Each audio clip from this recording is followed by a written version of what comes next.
Thank you for saying that, because that's the part I want to remind people. Also, we witness how Mark fights against the feeling of failure and how when he loses, how he's in denial. Did you have a specific conversation with Kerr about it? And how do you feel about the idea of failure? Because sometimes we torture ourselves with that thought, thinking it could be the worst that could happen to us, but maybe it isn't. Oh, all the time. All the time. Well, no one wants to fail. Everyone, wants to do well, especially just period.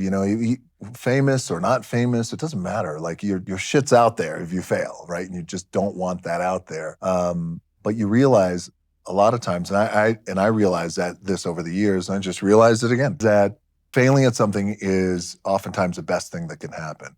Or maybe winning at something is oftentimes the best thing that never happened, because then you learn a great lesson there. When I did talk to Mark about losing, it was wild. This crazy, he was at one time the greatest MMA fighter on the planet. And he had no idea what it was like to lose. He never lost a fight, amateur, pro. And he couldn't even articulate that. And that's a wild thing, I think, for another human being.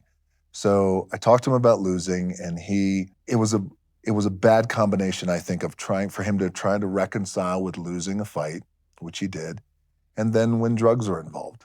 And then when that combo happens, that's a hard road to go down. It's a very hard road to get out of, which he did. I'm saying that because that's the part I want to remind people. He did struggle, he did battle these demons, but he got sober. And he has a beautiful son, and he's happy these days, and he is so joyful that this movie is out and it's about his life, and him and all his other pioneers of MMA. So he's a shining example of sobriety and overcoming.